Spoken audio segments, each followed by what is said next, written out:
नमस्कार दोस्तों, कैसे हैं आप सब। स्वागत है मेरे चैनल में आप सभी का।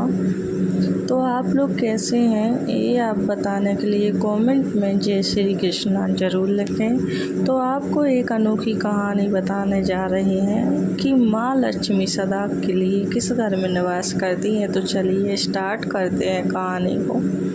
एक समय की बात है, देवर्षि नारद भगवान श्री कृष्ण से मिलने के लिए द्वारिका नगरी में पधारते हैं। नारद जी को देखकर भगवान श्री कृष्ण कहते हैं, हे देवर्षि, पधारिए, द्वारिका नगरी में आपका स्वागत है।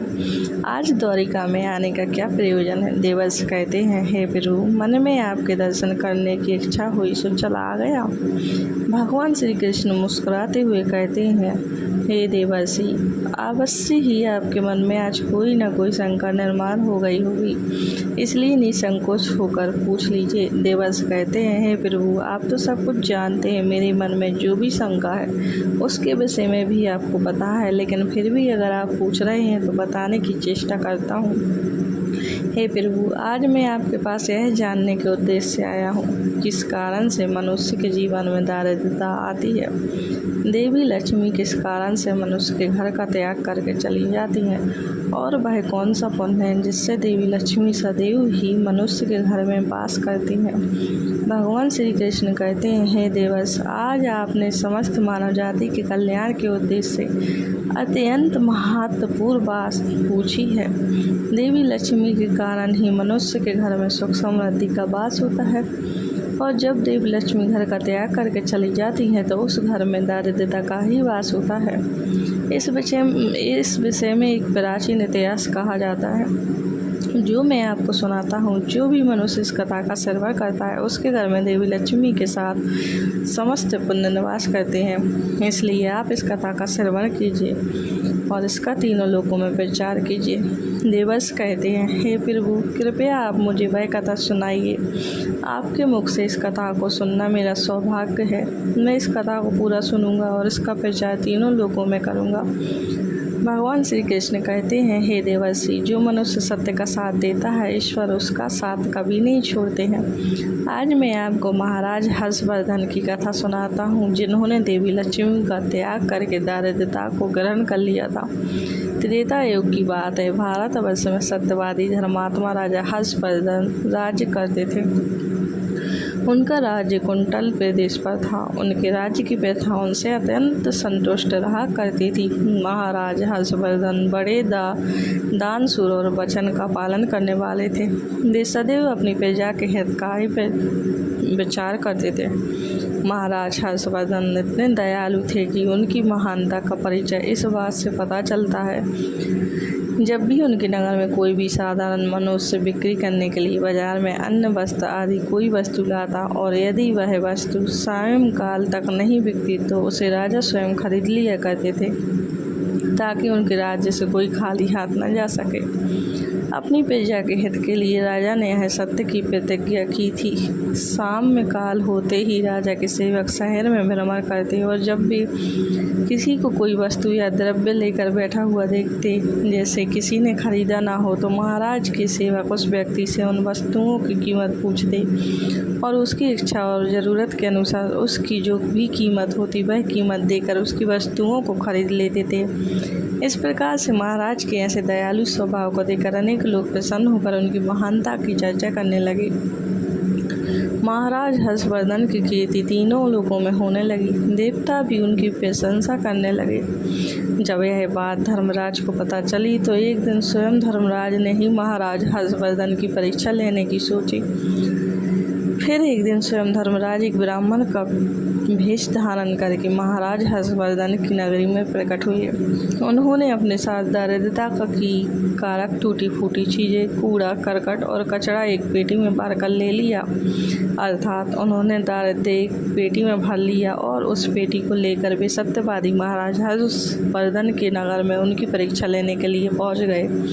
धर्मराज उस नगर के बाजार में उस कचरे से भरी पेटी को लेकर बेचने के लिए बैठ गए। किंतु कौन व्यक्ति कूड़ा कचरा खरीदेगा। ब्राह्मण रूपी धर्मराज दिन भर वहीं पर बैठे रहे, लेकिन किसी ने भी उनका कूड़ा कचरा नहीं खरीदा। जब सायंकाल हुई तब राजा के सेवक हमेशा की तरह ही बाजार में घूमने लगे। जिसका भी बिक्री का सामान बचा होता उसे भी उचित धन देकर खरीद लेते थे, ताकि कोई खाली हाथ कर न जा सके। फिर उन सेवकों ने देखा कि एक ब्राह्मण अपनी पेटी लेकर बैठा हुआ है। राजा के सेवकों ने उन ब्राह्मण महाशय के पास जाकर पूछा, ब्राह्मण महाराज, आप इस नगर में नए दिखाई दे रहे हैं, क्या हुआ? आपका सामान किसी ने भी नहीं खरीदा, ऐसा क्या लेकर आए हैं आप? अपनी इस पेटी में महाराज के आदेश से हम आपका यह सामान खरीदने के लिए आए हैं। कृपया बताइए आपकी इस पेटी में क्या है और इसका मूल्य कितना है? तब उस ब्राह्मण ने कहा, हे सैनिकों, मैं इस पेटी में दारिद्र्य लेकर आया हूँ, अर्थात कूड़ा करकट भरकर लाया, और इसका मूल्य 1000 स्वर्ण मुद्राएं हैं। उस ब्राह्मण के ऐसे विचित्र वचन सुनकर वे सभी सैनिक हंसने लगे और फिर उन्होंने उस ब्राह्मण से कहा, हे ब्राह्मण, आपकी पेटी में कूड़ा भरा हुआ है, इसे कौन लेगा? इसका मूल्य तो 1 पैसा भी नहीं है। फिर उस ब्राह्मण ने कहा, हे सैनिकों, यदि इसे कोई नहीं लेगा तो मैं इसे वापस अपने घर लेकर जाऊंगा। मैंने तो सुना है कि आपके महाराज यहाँ से किसी भी व्यापारी को खाली हाथ वापस नहीं जाने देते, उसका सारा द्रव्य खरीद लेते हैं। लगता है मैंने आपके महाराज के बारे में झूठ सुना है। उस ब्राह्मण की ऐसी बात सुनकर राजा के सेवकों ने कहा, हे ब्राह्मण, आपने सही सुना है, हमारे महाराज किसी भी व्यापारी को खाली हाथ कर नहीं बेचते, उसका सारा माल खरीद लेते हैं। इसलिए तुम थोड़ी देर रुको, हम अभी महाराज के पास जाकर आते हैं। फिर उनमें से एक सेवक महाराज हर्षवर्धन के पास जाता है और उनसे कहता है, हे महाराज, आज हमारे नगर के बाजार में एक ब्राह्मण आया है। वह बड़ा ही विचित्र है। वह अपनी पेटी में कूड़ा कचरा भर कर लाया है और उसका मूल्य वह 1000 स्वर्ण मुद्राएं बता रहा है। तब महाराज ने कहा, हे सैनिकों, तुम जाकर उसके सामान का मूल्य जो कम से कम हो सके उतना उसे देकर उसका सामान खरीद कर लाओ। उसे उसकी वस्तुएं लेकर वापस मत जाने दो, अन्यथा मेरा वचन झूठा हो जाएगा। फिर राजा के सेवक उस ब्राह्मण के पास जाते हैं और कहते हैं, हे ब्राह्मण, हम तुम्हारे इस पेटी का मूल्य 200 स्वर्ण मुद्राएं देते हैं, तुम इतनी मुद्राएं लो और प्रसन्नता से अपने घर चले जाओ। किंतु उस ब्राह्मण ने कहा, हे सैनिकों, मैं 1000 स्वर्ण मुद्राओं से 1 पैसा कम नहीं लूँगा। यदि तुम मेरा सामान खरीदना चाहते हो तो खरीदो, नहीं तो मैं अपना सामान लेकर वापस चला जाता हूँ। तब उन राजा के सेवकों ने कहा, हे ब्राह्मण, ठीक है, अब हम तुम्हें इस पेटी के बदले 500 मुद्राएं देते हैं, इतना मूल्य तुम्हारे लिए सही रहेगा। लेकिन फिर भी वह ब्राह्मण नहीं माना और 1000 स्वर्ण मुद्राओं पर ही अड़ा रहा और कहने लगा, मेरा सामान लेना है तो लो, नहीं तो मैं चला। तब फिर से वह सैनिक लौटकर राजा के पास जाता है और उनसे कहता है, महाराज, उस ब्राह्मण को हमने 500 मुद्राएं देने की कोशिश की, किंतु वह फिर भी नहीं मान रहा। उसकी पेटी में कचरा और दारिद्र्य भरा पड़ा है, लेकिन फिर भी वह 1000 मुद्राएं ही मांग रहा है। हे महाराज, आपको उसका कचरा 1000 मुद्राओं में नहीं खरीदना चाहिए। महाराज हर्षवर्धन कहते हैं, सैनिकों, यह मेरे सत्य की प्रतिज्ञा है, मैं किसी भी व्यक्ति को अपने राज्य से खाली हाथ जाने नहीं दे सकता। हम सत्य का त्याग कभी नहीं करेंगे। इसलिए तुम लोग जाओ और वह ब्राह्मण जो कीमत कह रहा है उसमें उसकी वस्तुओं को खरीद कर लेकर जाओ, इसमें संकोच मत करो। फिर वह सिपाही ब्राह्मण के पास लौट कर आ गए। उन्होंने उस ब्राह्मण को 1000 स्वर्ण मुद्राएं दी और उसकी दारिद्र्य से भरी हुई पेटी ले ली। वह ब्राह्मण मुद्राएं लेकर चला गया और फिर सिपाही उस दारिद्र्य से भरी पेटी को लेकर राजमहल में लौट आए। फिर महाराज ने उस पेटी को राजमहल के अंदर रखवा दिया। रात में जब सोने का समय हुआ तब महाराज के राजमहल के द्वार से एक अत्यंत सुंदर स्त्री निकली। उस स्त्री के 4 हाथ थे, हाथों में कमल पुष्प थे। उस सुंदर स्त्री ने नाना प्रकार के आभूषण धारण किए हुए थे।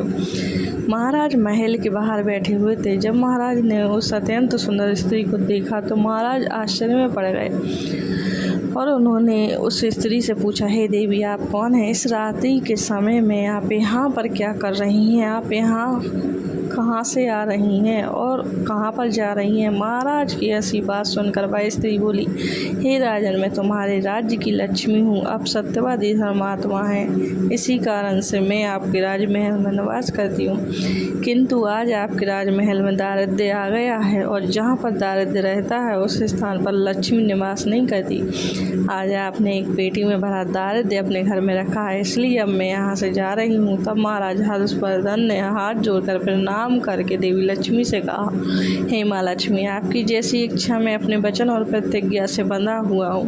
मैं अपना वचन नहीं तोड़ सकता, इस कारण से मैं उस दारिद्र्य से भरी पेटी को लेने से मना नहीं कर सकता था। कृपया मुझे क्षमा कर दीजिए। तब देवी लक्ष्मी महाराज के राजमहल का त्याग करके चली जाती हैं। थोड़ी देर बाद राजा ने एक बहुत ही सुंदर युवा पुरुष को राजमहल के दरवाजे से निकलते देखा।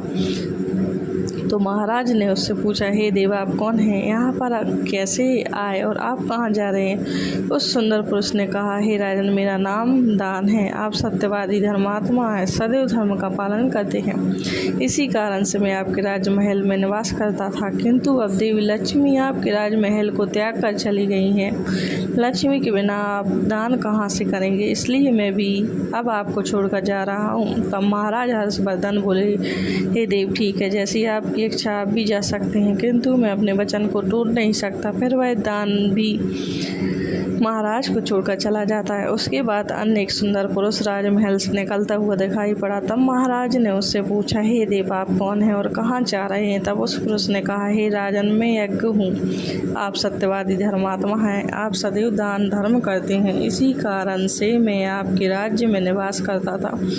किंतु अब लक्ष्मी और दान आपका घर छोड़कर चले गए हैं, तो मैं भी जा रहा हूँ, क्योंकि लक्ष्मी के बिना यज्ञ नहीं किया जा सकता और दान के बिना यज्ञ संपन्न नहीं हो सकता, इसलिए मैं भी आपका त्याग करके जा रहा हूँ। महाराज हर्षवर्धन ने कहा, हे देव, ठीक है, जैसी आपकी इच्छा आप भी जा सकते हैं, किंतु मैं अपने वचन का त्याग नहीं करूँगा। फिर वह यज्ञ भी राजमहल को छोड़कर चला जाता है।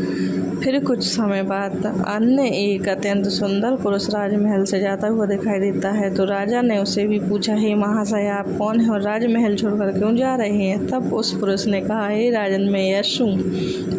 आपके पुण्य के कारण मैं आपके घर में निवास कर रहा था, किंतु अब आप यहाँ से लक्ष्मी, दान, यज्ञ आदि सब चले गए हैं, तो उनके बिना आपको यश की प्राप्ति नहीं हो सकती, इसी कारण से मैं भी यहाँ से जा रहा हूँ।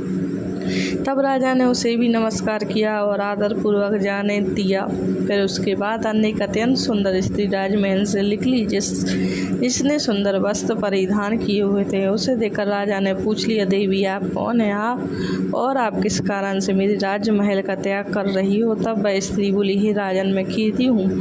लक्ष्मी, दान और यश ने भी आपका साथ छोड़ दिया है, तो उनके बिना मैं भी आपके राजमहल में नहीं ठहर सकती, इसलिए मैं भी जा रही हूँ। तब राजा ने उसे भी जाने दिया। फिर अंत में एक अत्यंत सुंदर पुरुष राजमहल से निकला और उसे देखकर राजा ने पूछा, हे देव, आप कौन हैं और आप भी हमारे राजमहल को छोड़कर क्यों जा रहे हैं? तब उस पुरुष ने कहा, हे राजन, मैं सत्य हूँ, आप एक सत्यवादी धर्मात्मा राजा हैं, इसलिए मैं आपके यहाँ निवास करता था, किंतु अब आपके यहाँ से लक्ष्मी, दान, यश, कीर्ति आदि सभी चले गए हैं, तो मैं भी यहाँ से जा रहा हूँ। तब महाराज हर्षवर्धन ने कहा, हे सत्य, आप भी मेरा त्याग कर रहे हैं, किंतु मैंने तो आपका कभी त्याग ही नहीं किया। आपका त्याग न करने के कारण ही सभी मुझे छोड़कर जा रहे हैं, इसलिए आप मुझे छोड़कर कैसे जा सकते हैं? मैंने अपने सत्य वचन का पालन करने के लिए ही दारिद्र्य को अपने घर में रखा था।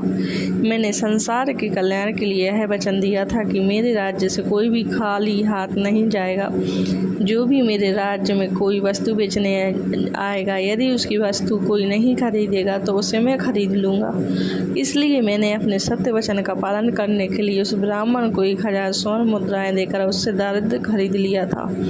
उसी दारिद्र्य की पेटी के कारण देवी लक्ष्मी ने आकर मुझसे कहा कि वे उस स्थान पर निवास नहीं करती जिस स्थान पर दारिद्र्य रहता है, और देवी लक्ष्मी के जाते ही यज्ञ, दान, यश, कीर्ति सब मुझे छोड़कर चले गए हैं। मेरे सत्य वचन का पालन करने के लिए ही मैंने उन सभी को जाने दिया, और अब आप भी मुझे छोड़कर जा रहे हैं। महाराज हर्षवर्धन की बात सुनकर वह सत्य बोला, हे राजन, यदि आपने मेरे लिए ही इन सब का त्याग किया है तो ठीक है, मैं आपका राजमहल छोड़कर नहीं जाऊंगा। आप सचमुच बड़े पुण्यात्मा और सत्यवादी हैं, इसलिए अब से मैं आपके राजमहल में ही निवास करूंगा। और वह सत्य फिर से राजमहल में लौट गया। उसके थोड़ी ही देर बाद एक सुंदर स्त्री लौटकर आ गई। उसे देखकर राजा ने पूछा, हे देवी, आप कीर्ति हैं, अब भी आप मुझे छोड़कर चली गई थी, तो फिर वापस क्यों लौट कर आ गई? तब कीर्ति ने कहा, हे राजन, मुझे क्षमा करो। मैं लक्ष्मी, यज्ञ, दान, इसके बिना तो रह सकती हूँ, किंतु सत्य के बिना नहीं। इसलिए जहाँ सत्य रहेगा मैं भी वहीं पर रहूँगी। फिर राजा ने कीर्ति का स्वागत किया और वह राजमहल में चली गई। फिर यश वहाँ पर लौटकर आ गया। राजा ने उससे पूछा, हे महाशय, आप तो यश हैं, आप मुझे छोड़कर चले गए थे, फिर लौटकर क्यों आ गए? तब उस पुरुष ने कहा, हे राजन, कोई राजा कितना ही बड़ा धनवान हो, दानशूर हो, किंतु सत्य के बिना उसे यश प्राप्त नहीं हो सकता। इसलिए जहाँ पर सत्य विराजमान रहता है मैं भी वहीं पर रहता हूँ, सत्य के बिना मैं नहीं रह सकता। ऐसा कहकर फिर यश ने राजमहल में प्रवेश किया। उसके कुछ क्षण बाद यज्ञ भी लौट कर आ गया। राजा ने उससे भी पूछा, हे महाशय, आप क्यों लौट कर आ गए? तब यज्ञ ने कहा, हे राजन, चाहे कोई कितना भी लक्ष्मीपति और दानशी क्यों न हो, किंतु बिना सत्य के यज्ञ शोभा नहीं देता। आप में सत्य विराजमान है, इसलिए मैं भी आपके पास ही रहूँगा। इतना कहकर यज्ञ भी राजमहल में वापस लौट गया। उसके कुछ क्षण बाद दान भी वापस आ गया। राजा ने उनसे भी पूछा, हे महाशय, आप भी मुझे छोड़कर गए थे, फिर लौटकर किस कारण से आ गए? तब उस पुरुष ने कहा, हे राजन, मैं दान हूँ, कुछ समय पहले मैं आपको छोड़कर गया था, किंतु आप में सत्य विराजमान है और जहाँ सत्य रहता है मैं भी वहीं रहता हूँ। कोई मनुष्य कितना ही धनवान क्यों ना हो, किंतु बिना सत्य के वह दान नहीं कर सकता। दान का महत्व सत्य से ही होता है, इसलिए मैं भी लौट कर आ गया। राजा ने कहा, ठीक है, आपका भी स्वागत है। और फिर दान भी राजमहल में चला गया और फिर उसके बाद साक्षात देवी लक्ष्मी लौट कर आ गई। राजा ने पूछा, हे माँ लक्ष्मी, आप वापस क्यों आ गई? आप तो मुझे छोड़कर चली गई थी। तब देवी लक्ष्मी ने कहा, हे राजन, यह आपके सत्य की परीक्षा थी। आपके यहाँ पर यश, दान, यज्ञ और सत्य सभी निवास करते हैं और लक्ष्मी के बिना सभी विफल हो जाएंगे। इसलिए मैं आपके सत्य धर्म की रक्षा करने हेतु लौट कर आ गई हूँ। तब राजा ने कहा, हे माँ लक्ष्मी, मेरे यहाँ पर तो दारिद्र्य से भरी हुई पेटी है, जहाँ दारिद्र्य रहता है वहाँ पर आप कैसे निवास कर सकती हो?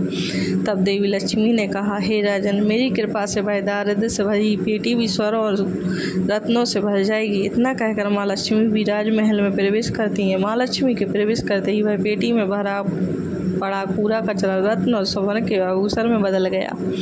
इसके कुछ समय के पश्चात स्वयं धर्मराज ब्राह्मण के रूप में राजमहल में आ गए।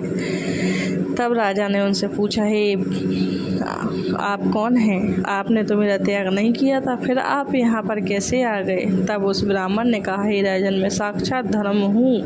मैं ही ब्राह्मण का रूप धारण करके आया था और मैंने ही 1000 स्वर्ण मुद्राओं के बदले तुम्हें दारद दिया था, किंतु तुमने अपने सत्य के बल से मुझे जीत लिया है। इसलिए अब मैं तुम्हें वरदान देने के लिए आया हूँ। बताओ, मैं तुम्हें कौन सा वर प्रदान करूँ? इतना कहकर धर्मराज ने अपना मूल स्वरूप धारण किया। तब राजा हर्षवर्धन ने कहा, हे धर्मराज, आपके दर्शन करके मैं धन्य हुआ। कृपया आप अपनी कृपा सदैव मुझ पर बनाए रखें, मुझे और कुछ नहीं चाहिए। फिर धर्मराज ने राजा को आशीर्वाद दिया और उस स्थान से अंतर्ध्यान हो गए। भगवान श्री कृष्ण कहते हैं, हे देवर्ष, इस प्रकार से अपने सत्य धर्म के कारण ही महाराज ने सभी पर विजय प्राप्त की थी। इसलिए मनुष्य को कभी भी सत्य का अनादर नहीं करना चाहिए, हमेशा सत्य का पालन करना चाहिए। जो सत्य की राह पर चलता है उसके पास लक्ष्मी, दान, यज्ञ, यश, कीर्ति सदैव निवास करते हैं। इस प्रकार से भगवान श्री कृष्ण ने नारद जी को अत्यंत महत्वपूर्ण ज्ञान दिया है। आपको यह कथा कैसी लगी कमेंट करके अवश्य बताएं। अगर जानकारी अच्छी लगी हो तो वीडियो को लाइक ज़रूर करें, कमेंट में जय श्री कृष्ण ज़रूर लिख दें और मेरे चैनल को सब्सक्राइब ज़रूर कर देना। आगे भी ऐसी जानकारी और कहानियाँ आती रहेंगी जो आपको मार्गदर्शन करती रहें।